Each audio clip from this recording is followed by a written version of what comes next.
हाँ, तो क्वेश्चन क्या था, 11 से 20 तक की सम तथा विषम संख्याओं के घन। तो 11, 12, 13, 14, 15, 16, 17, 18, 19, 20, ये हमने ये पूरी संख्या लिख ली 11 से 20 तक। ठीक है, अब 11 में हम लोग क्या करेंगे, इवन ऑड नंबर। पता है आपको कि जो 2 से विभाज्य होती हैं या 2 के जो गुणज होते हैं, मल्टीपल होते हैं, वो संख्याएं जो होती हैं वो इवन नंबर होती हैं, मतलब 2, 4, 6, 8 एंड एक्सेट्रा। ठीक है, और 11 जो नहीं मल्टीपल होती है उनकी 2 की, वो क्या हो गई, ऑड नंबर होगी, 1, 3, 5, 7, 11 एंड सो ऑन।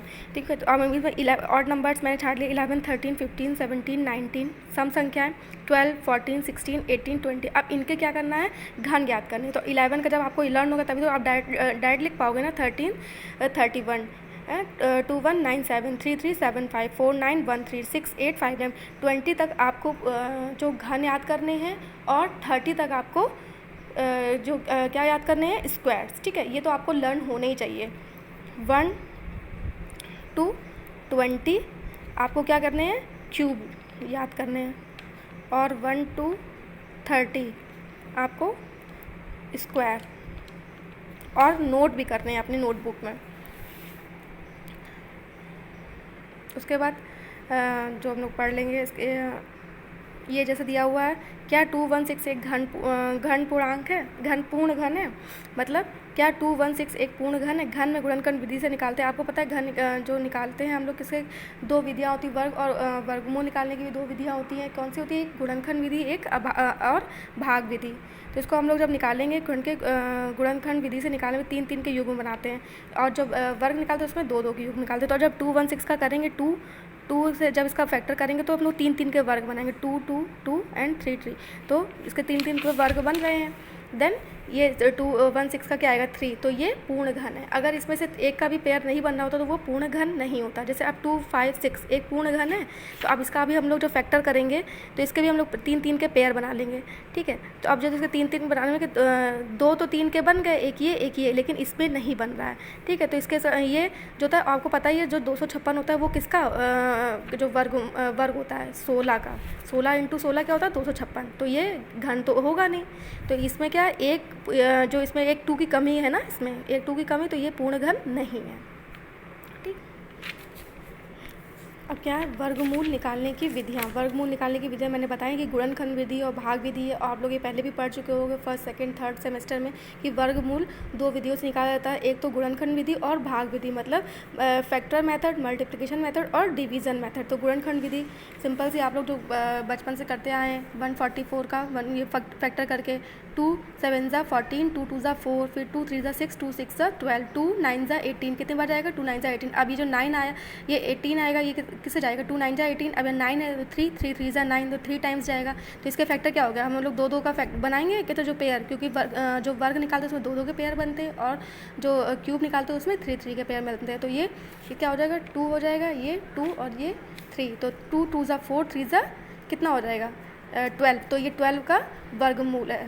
ठीक है, 12 का स्क्वायर है, और 144 का वर्गमूल क्या होगा, 12। अब 575 का क्या होगा, 576 का जो वर्गमूल होगा वो 24 होता है। बट अगर आपको याद नहीं होगा तो आप लोग तुरंत करते ही रह जाओगे, अगर याद हो तो आप लोग तुरंत लिख देंगे।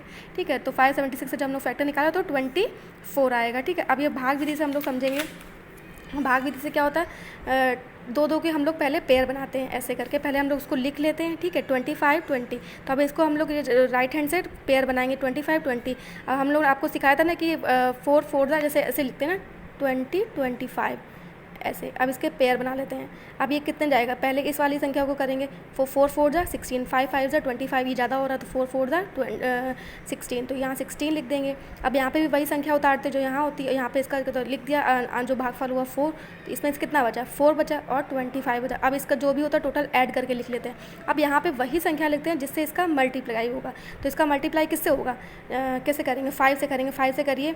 अब जब हम इसे 5 से करेंगे, 5 × 5, जो संख्या यहाँ लिखते हैं उसी संख्या से इसमें गुणा भी करते हैं। तो 5 5 क्या होगा, 25, और 5 8 40, और 2 आया था जो इसका कैरी, तो कितना हो जाएगा, 4 25। पूरा ये लेस हो रहा है, तो यहाँ पे लिख देंगे 5 और 4, ये कैंसिल हो गया। ठीक है, तो ये कितना आया, 45। तो 25 का जो वर्गमूल होगा वो क्या होगा, 45।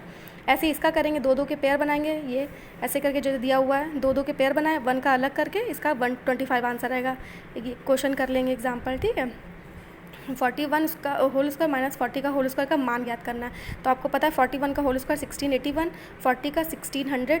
अब इसमें से जब लेस करेंगे 81 का जो स्क्वायर रूट होगा वो 9 आएगा, ठीक है। देखिए ये आया हुआ क्वेश्चन है यूपी BTC 2017 में, मतलब जो आपके जो सीनियर्स थे उनके में ये क्वेश्चन आया होगा। अब क्या दिया हुआ, गुणनखंड विधि से 2 संख्याओं के गुणनफल तथा भागफल का वर्गमूल ज्ञात करना है। यही इसके एग्जाम्पल से ही आप लोग एग्जाम्पल्स कर लीजिएगा, और मैं अभी आपको एक्सरसाइज भी दूंगी इसकी फ़ोटो क्लिक करके, तो आप लोग वो कर लीजिएगा। फिर नेक्स्ट चैप्टर जब भी सेशन होगा तब मैं आपको क्लास में करवाऊंगी। जो भी क्वेरीज हो आप मुझे बताइएगा। और ये 16 × 96 ईजी क्वेश्चन है, ये हो जाएगा। 289 अपॉन 628, 289 पता है, 17 का 625 कितना है, कितना 25 का 25 × 25 625। और 5 के जो ईजी से होते हैं, जो अगर इसका निकालते हैं कि 25 का जो निकालेंगे मल्टीप्लाई तो क्या होगा, इसका एक इजी सी ट्रिक होती है कि 5 × 5 तो 25 लिख देते हैं, और 2 का डायरेक्टली मुझे निकाला, 2 का एक आगे जो उसकी जो उत्तरवर्ती संख्या होती है 3 है इसका, कहते हैं जो आगे वाली अनुवर्ती संख्या जो हम लोग पढ़ चुके हैं ना। अनुवर्ती संख्या क्या होती है, किसी भी प्राकृतिक संख्या में एक संख्या जोड़ने पर जो संख्या हमें प्राप्त होती है वो उसकी अनुवर्ती संख्या होती है। मतलब 2 में अगर हम जो एक संख्या जोड़ेंगे मतलब +1 करेंगे तो 3 आएगी, तो 2 × 3 करेंगे तो क्या हो जाएगा 6, तो ये 625 मतलब डायरेक्ट हो जाएगा। अगर हम इसमें 35 का निकालेंगे हम स्क्वायर तो क्या होगा, 5 × 5 25, और 3 × 4 3 + 1 4 ही तो होगा, 3 × 4 क्या होगा, 3 × 4 क्या होगा 12 25। ऐसे हम लोग 5 15 25 5 15 25 35 45 55 ऐसे जो भी 5 के होंगे वो सारे हम लोग स्क्वायर्स निकाल सकते हैं, ठीक है।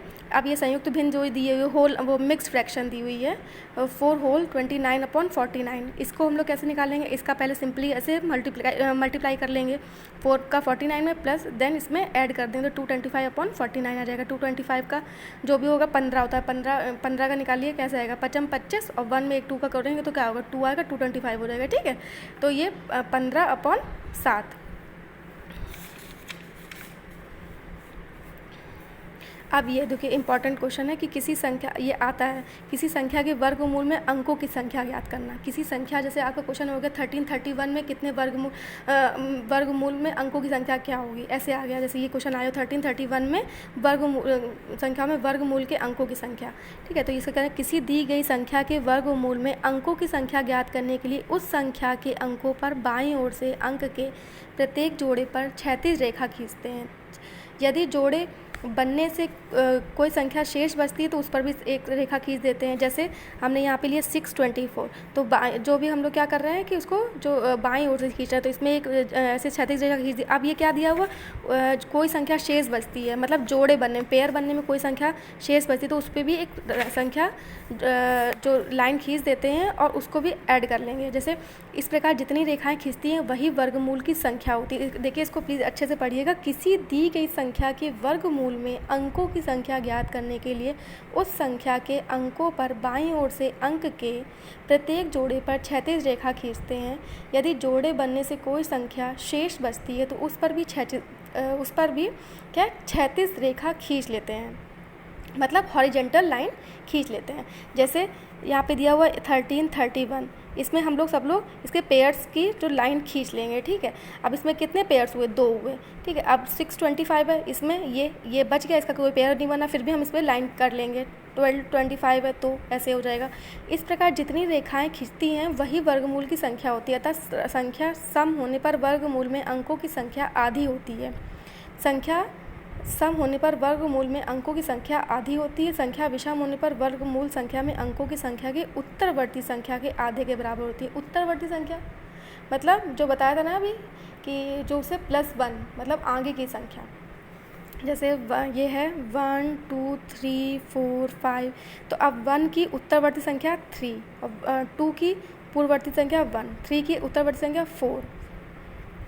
अब इसके एग्जाम्पल दिए हुए निम्न संख्याओं में वर्गमूल के अंकों की संख्या ज्ञात कीजिए। 13, 31, इसमें दो क्षैतिज रेखाएं खींचेंगी। ये हॉरिजॉन्टल लाइंस कितनी खींचेंगी? एक ये पेयर बन रहा है, एक ये, तो क्षैतिज रेखाओं की संख्या 2, अतः वर्गमूल में अंकों की संख्या 2 हो गई। 625 में एक सिंगल ये बचा था और ये पेयर बना था, तो भी वर्गमूल में अंकों की संख्या 2 होगी।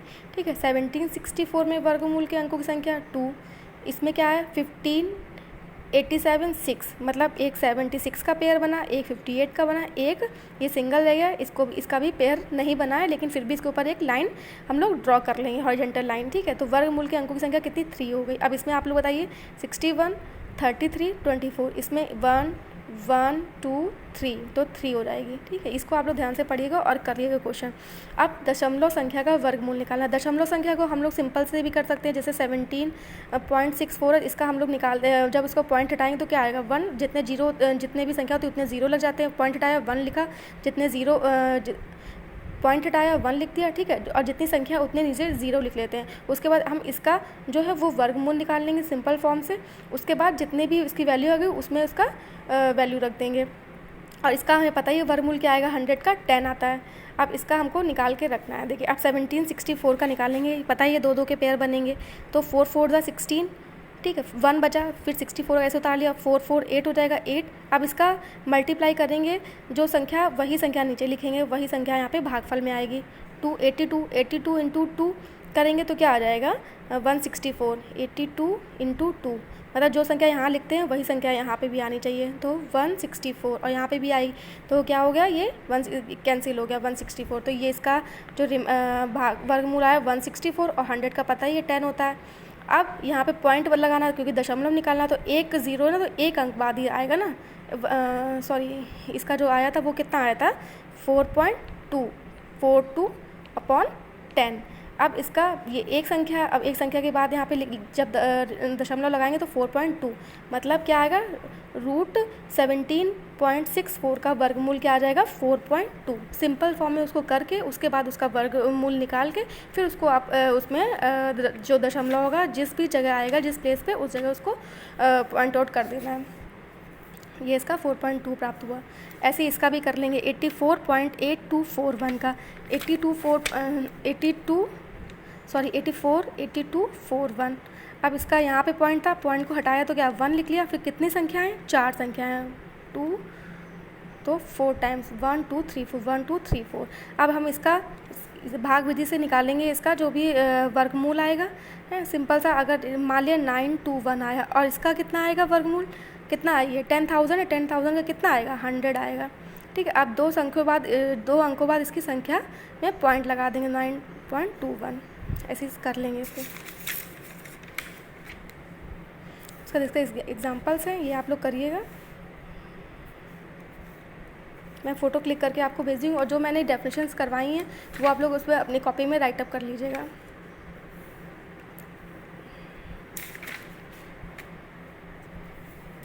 तो आज आपके जो 2 चैप्टर हो गए, वर्ग तथा वर्गमूल की अवधारणा, घन तथा घनमूल की अवधारणा। ठीक है। अब जैसे ये वाला क्वेश्चन है, 4 अंकों की वह बड़ी से बड़ी संख्या ज्ञात करो जो पूर्ण वर्ग हो। 4 अंकों की बड़ी से बड़ी संख्या हमें पता ही है 4 टाइम्स 9 होती है। अब इसका वर्गमूल है ये पता है कि पूर्ण वर्ग है, पूर्ण वर्ग ये नहीं है, तो इसको हम लोग सॉल्व करेंगे, तो इसका वर्गमूल निकालेंगे इसको, तो इतना 198 इसका जो रिमाइंडर बच रहा है। पूर्ण वर्ग वह संख्या होती है परफेक्ट स्क्वायर जिसका जो परफेक्ट स्क्वायर बनता है। जैसे जो 144 को हम जब एलसीएम करेंगे तो उसका पूरा 12 इंटू 144, जिसका पूरा जो विभाजित ना हो वो संख्या पूर्ण वर्ग नहीं होती। अब हमने इसका फैक्टर किया, ये पूरी विभाजित नहीं हो रही है, अर्थात यह संख्या जो है वो पूर्ण वर्ग नहीं है। रिमाइंडर इतना बचा, अब रिमाइंडर को जो संख्या दी हुई थी उससे लेस करेंगे तो ये संख्या आई।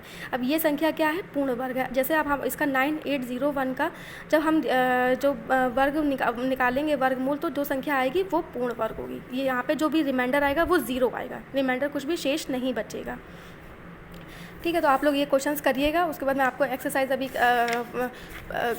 देती हूँ, और आप लोग इसको कहते हैं फ़ोटो क्लिक करके अपनी कॉपी में करिएगा। जो भी आपकी नोटबुक हो, अगर न्यू नोटबुक नहीं है, आपके पास कॉपी नहीं है, तो आप लोग की जो 3rd सेमेस्टर की कॉपी है उसमें नोट करिएगा।